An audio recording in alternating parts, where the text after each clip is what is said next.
العالمین والصلاة والسلام علی سید الانبیاء والمرسلین اما بعد فاعوذ باللہ من الشیطان الرجیم بسم اللہ الرحمن الرحیم وَلَقَدْ جَاءَتْ رُسُلُنَا إِبْرَاهِيمَ بِالْبُشْرَى۔ اس آیت مبارک میں فرشتوں کی بارگاہ حضرت ابراہیم علیہ السلام کی بارگاہ میں حاضری اور آپ نے ان کی مہمان نوازی کی اس واقعے کی طرف اشارہ ہے۔ وَلَقَدْ جَاءَتْ رُسُلُنَا إِبْرَاهِيمَ بِالْبُشْرَى، اور البتہ تحقیق آئے رسولنا ہمارے فرشتے ابراہیم کے پاس بالبشری خوشخبری کے ساتھ۔ قالو انہوں نے کہا سلام ہو، قالا سلام فرمایا سلام، فما لبثا تو وہ نہ ٹھہرے، ان جا کے لے آئے، بعجل ایک بچڑا، حنیذا بعجل حنیذ بھنا ہوا، ایک بچڑا لے آئے بھنا ہوا۔ گائے کا گوشت حضرت ابراہیم علیہ السلام کے دسترخوان پر زیادہ آتا تھا اور آپ علیہ السلام اسے پسند فرماتے تھے، لہذا گائے کا گوشت کھانے والے اگر سنت ابراہیم ادا کرنے کی نیت سے کھائیں تو ثواب بھی پائیں گے۔ ٹھیک ہے، حضرت ابراہیم علیہ السلام کا خوف زدہ ہونا اور فرشتوں کا اطمینان دلانا اس آیت میں بیان ہو رہا ہے۔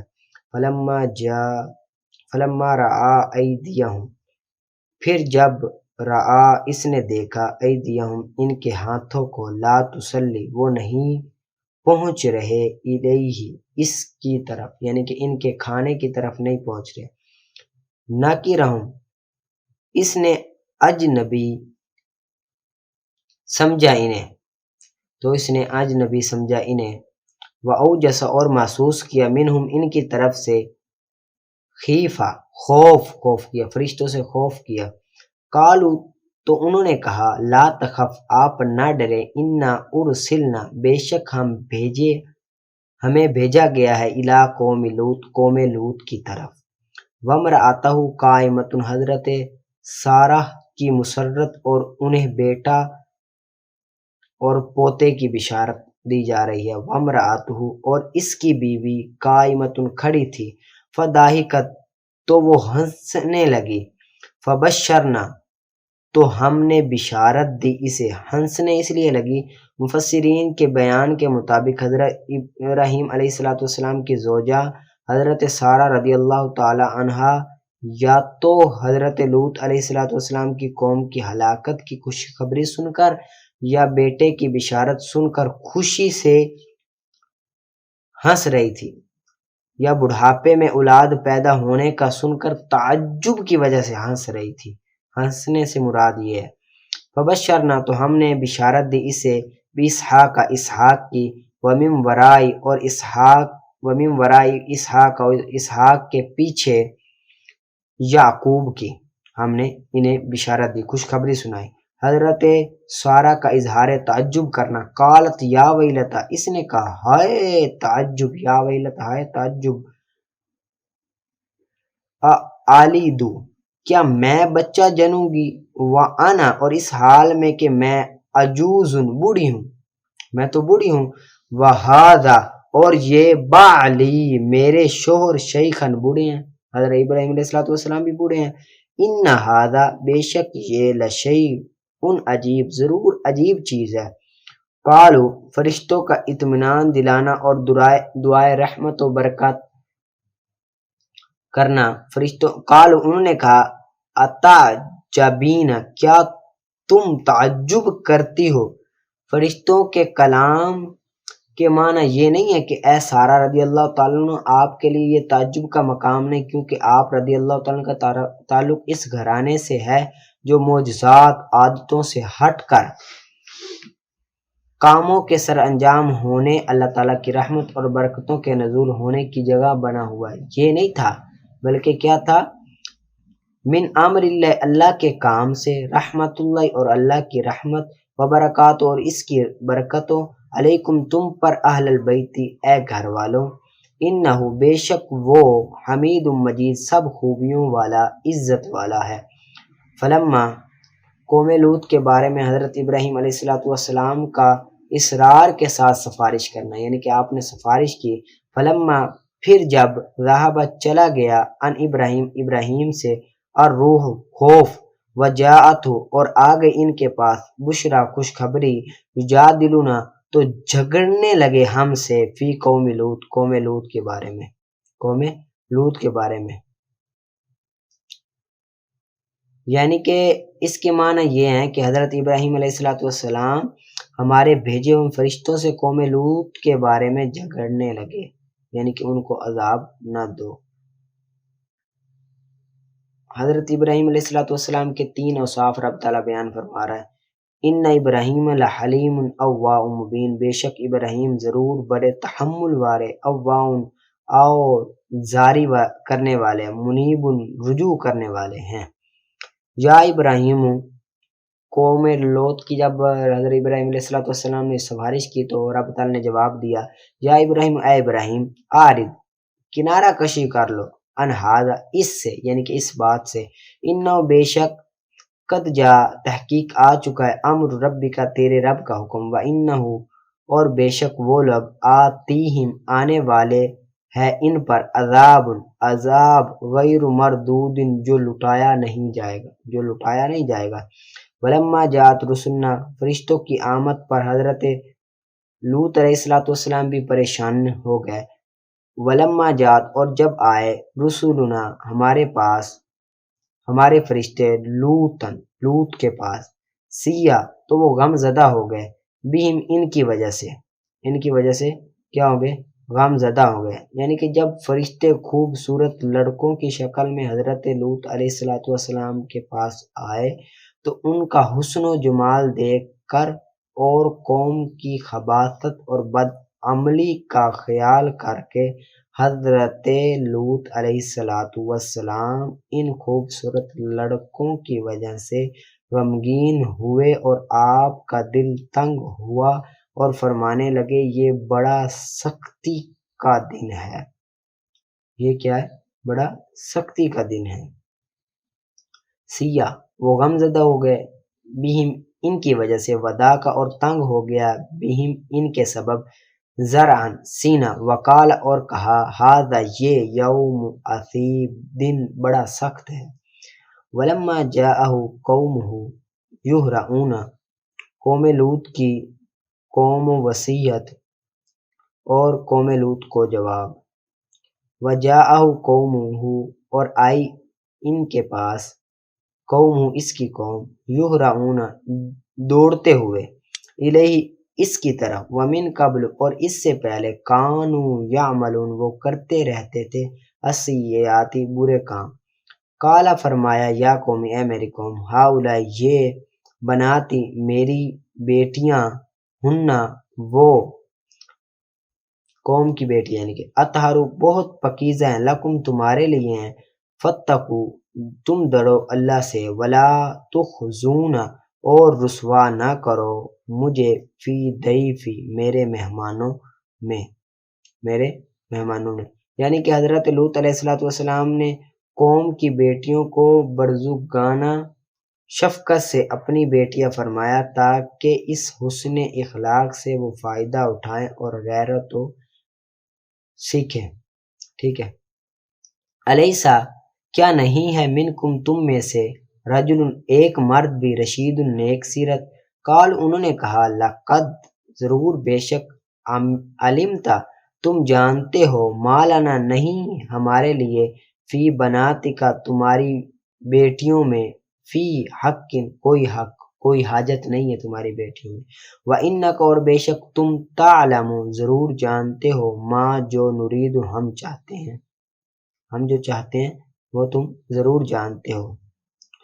قال لو ان لی، قوم لوط کی حسرت تھی، لو قال فرمایا، لو اے کاش، انا کہ لی میرے لیے، بکم تمہارے مد مقابل، قوتن کوئی قوت، او آوی یا میں پناہ لے سکتا، الی رکن شدید کسی مضبوط سہارے کی طرف۔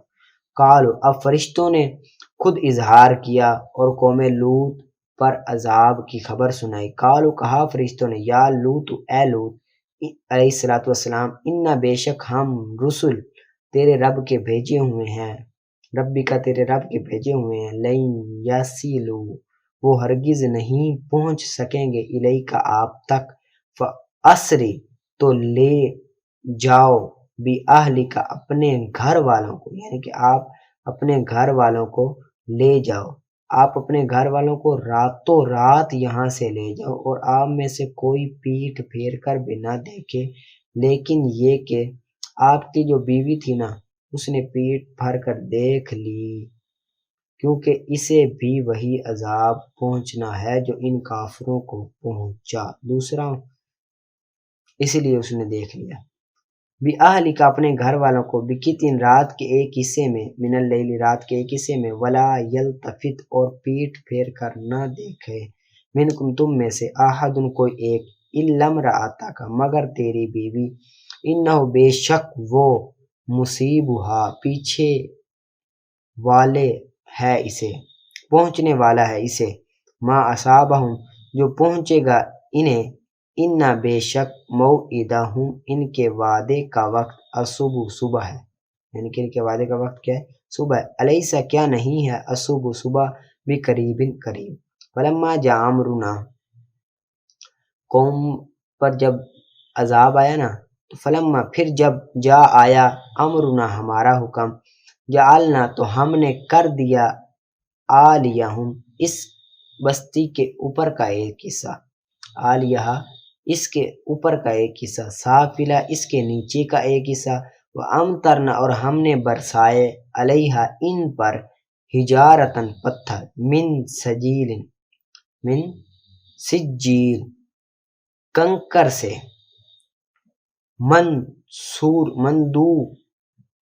مندود لگاتار، مسومتاً نشان لگائے ہوئے، یعنی کہ ہر جس پر جس کا نام لکھا ہوا تھا اسی کے پاس گرتا تھا، اسی کے سر پر گرتا تھا، عند ربک تیرے رب کی طرف سے، وما ہی اور نہیں ہے وہ پتھر، من الظالمین ظالموں میں سے، ببعید کچھ دور، ظالموں میں سے دور نہیں ہے، ٹھیک ہے۔ اس کو آپ نے اچھی طرح سے یاد کرنے آگے نکالیں آپ دروس البلاغت کا۔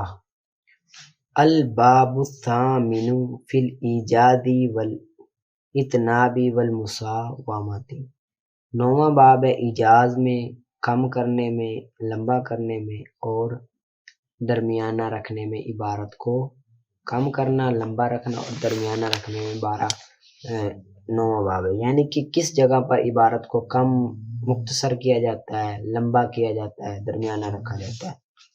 کلو ہر وہ شے جو گھومتی ہو، فی صدری سینے میں، معانی میں سے سینے میں گھومتی ہو، ممکن ہو یہ کہ تعبیر کیا جائے اس کو تین طریقوں کے ساتھ، ممکن ہے کہ اس کو تین طریقوں کے ساتھ تعبیر کیا جائے، کلام لمبا ہو اور اختصار کر کے اور درمیانہ رکھ کے کیا جاتا ہے، اس کی کچھ اغراض ہیں، ٹھیک ہے، ان کی کچھ غرضیں ہیں کہ کس طرح کلام کو لمبا کریں گے، درمیانہ رکھیں گے یا مختصر کریں گے۔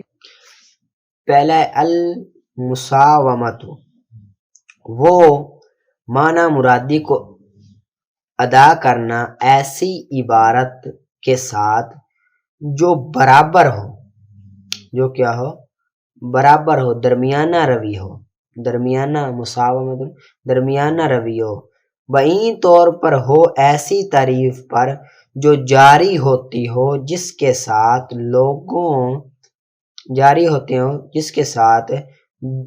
درمیانے طبقے کے لوگ، ٹھیک ہے، کس کے ساتھ جاری ہوتے ہو، برابر طرح کے لوگ،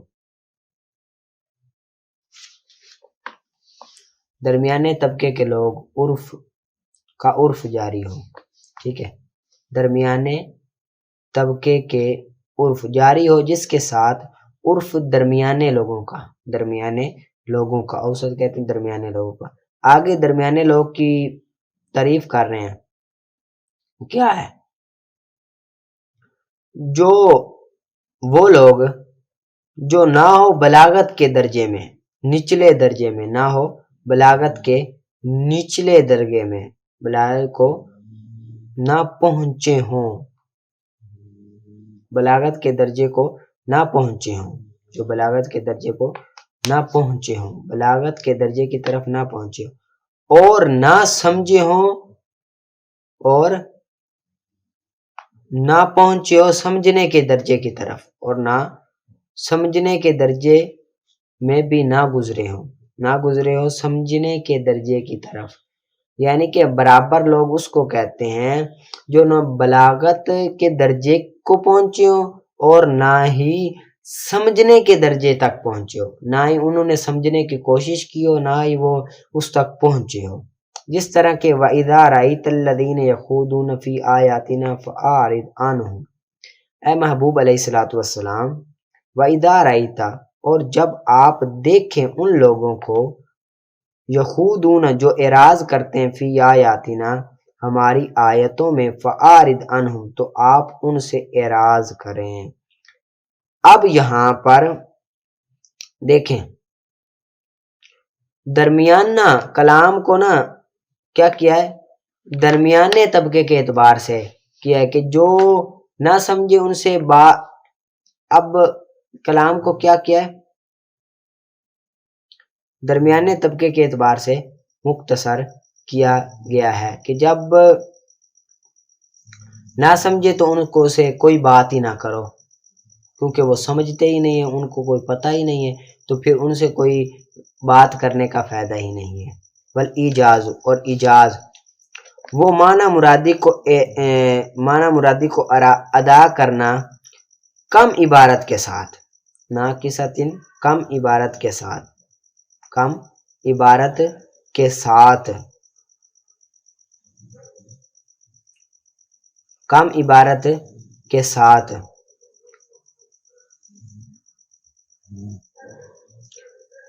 کسی نہ کسی غرض کی وجہ سے، غرض کے ساتھ، غرض کرنے والوں کے ساتھ، غرض کرنے والوں کے ساتھ، جس طرح کے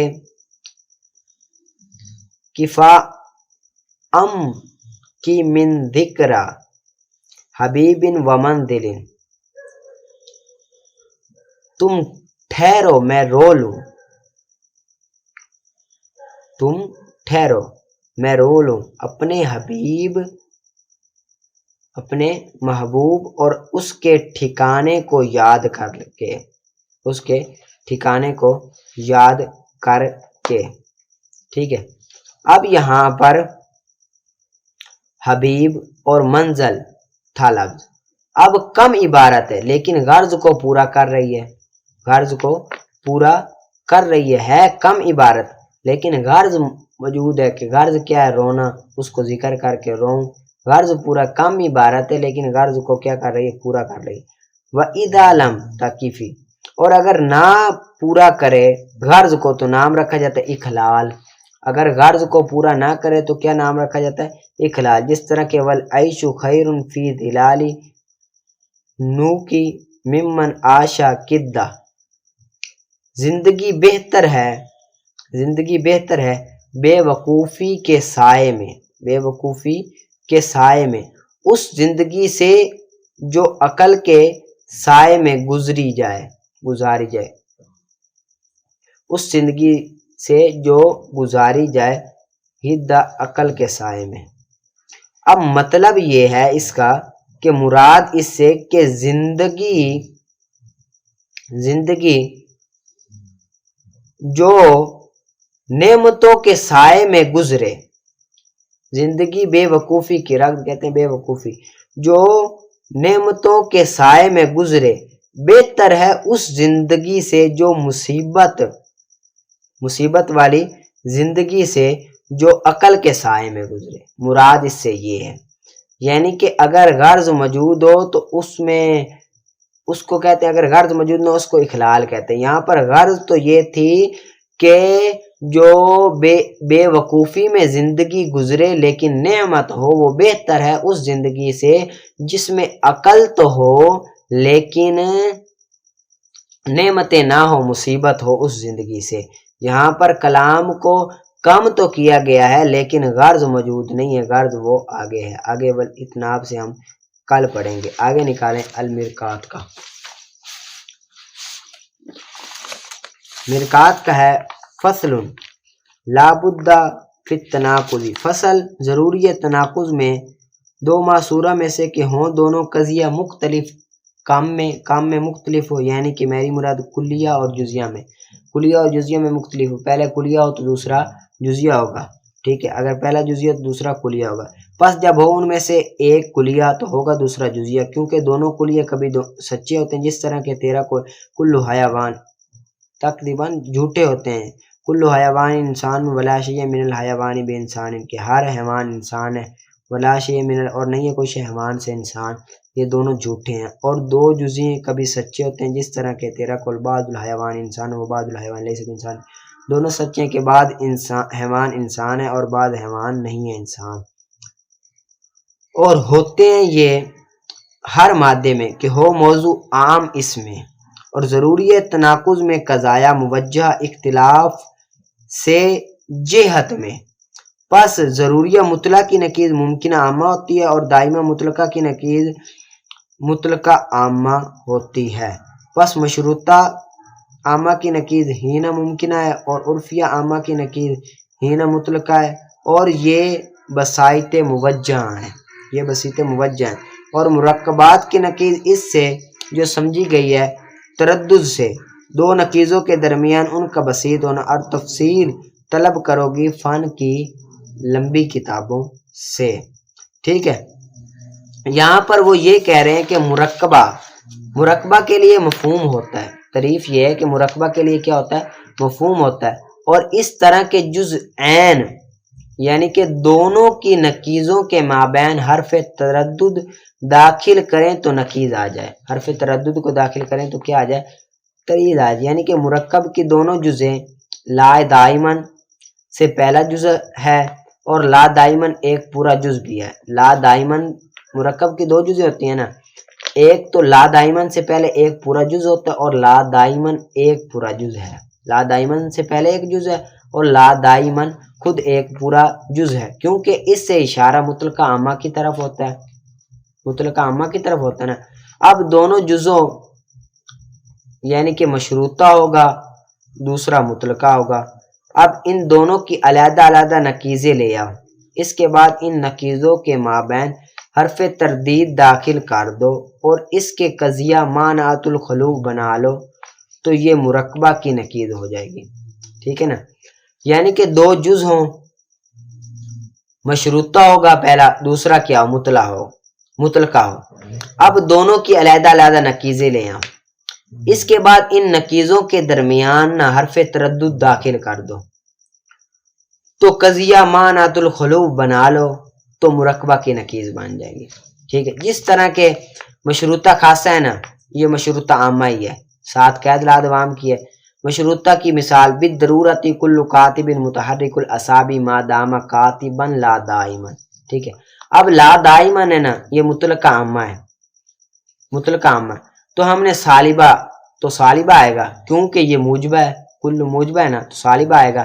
اب سالبہ کس طرح آئے گا، لا شیء من الکاتب متحرک الاصابع بالفعل، متحرک الاصابع بالفعل، مشروطہ عامہ کی ہینیہ ممکنہ آئے گی، بعد الکاتب لیس بمتحرک الاصابع ہینا کاتب بالامکان العام، مطلقہ عامہ کی نقیض دائمہ مطلقہ ہے، بعض الکاتب متحرک الاصابع دائما۔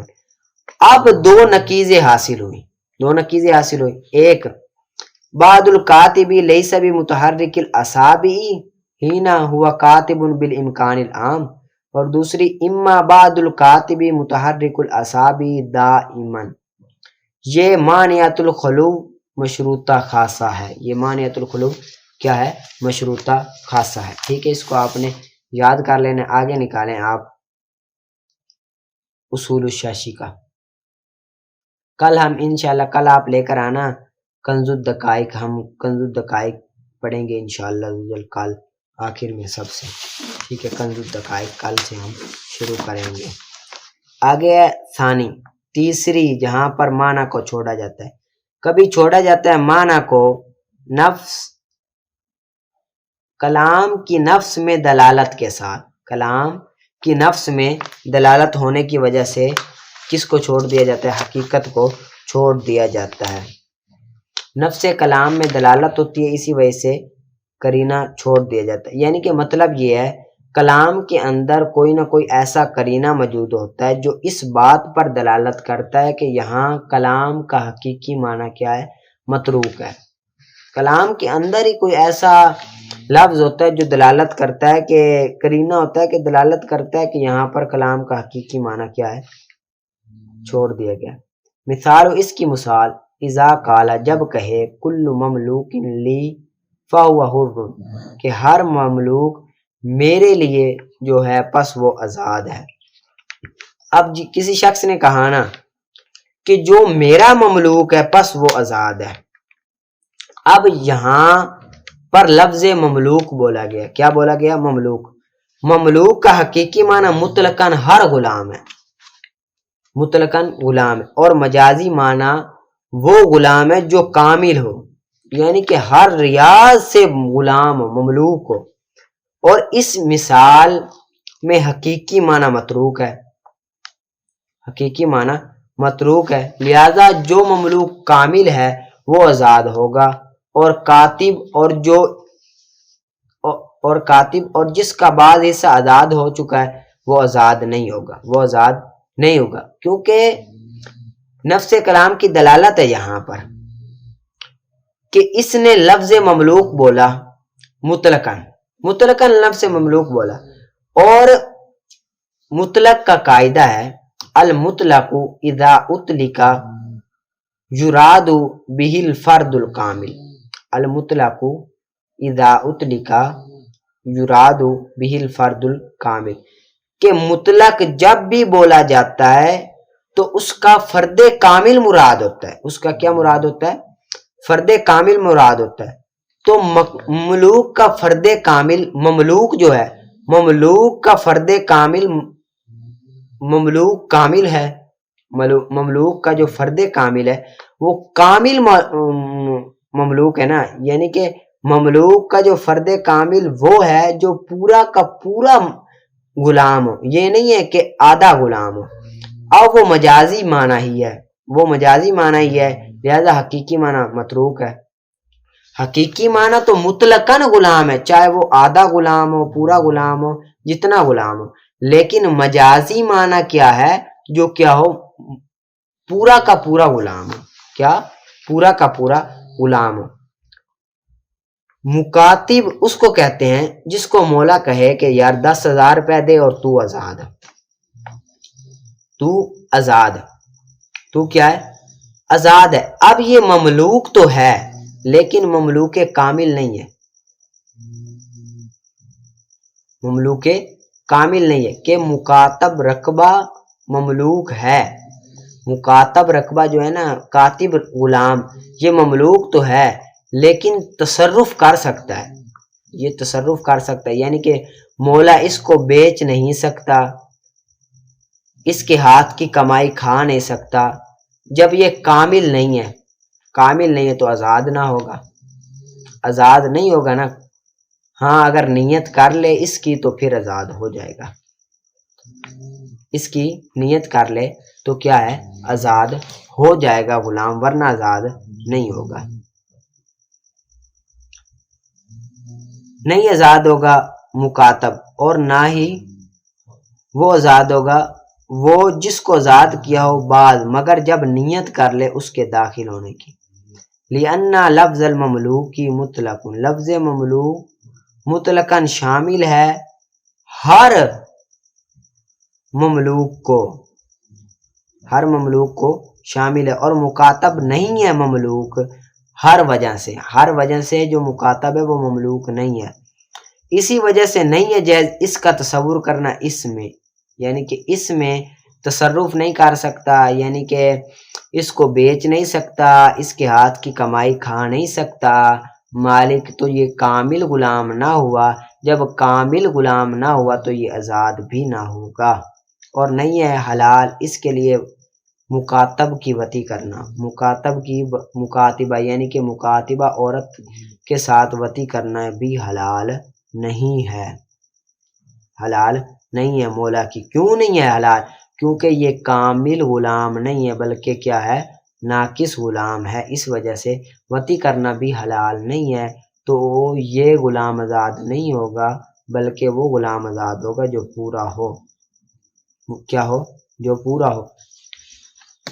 اسی طرح مکاتب کے سائل سوال کرتا ہے کہ آپ کے پاس یہاں پر کیا دلیل ہے کہ آپ کہتے ہو کہ مکاتب کامل غلام نہیں ہے بلکہ ناقص غلام ہے؟ آپ نے کہا نا کہ اگر مولا کہے کہ جو بھی میرا غلام ہے وہ آزاد ہے، تو آپ کہتے ہو کاتب غلام آزاد نہیں ہے۔ کیوں آزاد نہیں ہے؟ کیونکہ یہ کامل غلام نہیں ہے، ناقص غلام ہے، کامل غلام نہیں، ناقص غلام ہے۔ اس کی آپ کے پاس کیا دلیل ہے؟ تو اس کی دلیل دیتے ہیں کہ جب مکاتب نے اپنے مولا کی بیٹی سے شادی کر لی، اور مولا کی وہ ایک ہی بیٹی تھی، اکلوتی بیٹی تھی، اب مولا مر گیا تو یہ بیٹی مالک کی جگہ آ گئی، یعنی کہ وراثت میں اس کو اس کا شوہر ہی مل گیا، لہذا مکاتب کا نکاح تو ٹوٹ جانا چاہیے تھا، مکاتب کا نکاح ٹوٹ جانا چاہیے تھا۔ یعنی کہ جو بیوی ہے نا وہ اپنے شوہر کی مالک نہیں بن سکتی، تو مالک نہیں بن سکتی تو نکاح تو ٹوٹ جانا چاہیے تھا۔ اب نکاح تو نہیں ٹوٹ رہا، نکاح نہ ٹوٹنا اس بات کی دلیل ہے کہ یہ مملوک کامل نہیں ہے، ناقص ہے، کیونکہ مملوک کامل ہوتا تو نکاح ٹوٹ جاتا، معاملہ ٹوٹ جاتا۔ شریعت میں یہ قاعدہ ہے کہ شوہر بیوی کا غلام نہیں بن سکتا، تو نکاح ٹوٹ نہیں رہا، اس وجہ سے یہ کامل غلام نہیں ہے بلکہ کیا ہے، ناقص غلام ہے، ناقص مملوک ہے۔ ولو تزوج، اور اگر شادی کی مملوک نے، مکاتب نے اپنے مولا کی بیٹی سے، پھر مر گیا مولا اور اس کی وراثت بیٹی کو ملی، تو نہیں فاسد ہوگا نکاح، فاسد نہیں ہوگا نکاح۔ اور جب نہ ہوا مملوک ہر وجہ سے، جب کہ نہیں ہے مملوک ہر وجہ سے، تو نہیں ہے داخل لفظ مملوک کے تحت، مطلقاً لفظ مملوک کے تحت، اور یہ باخلاف مدبر اور ام ولد کے ہے کہ بے شک ملک ان دونوں میں کامل ہے، اور اسی وجہ سے حلال ہے مدبرہ، یعنی کہ لونڈی جو مدبر ہے اس کی وطی، اور ام ولد کے ساتھ وطی بھی حلال ہے۔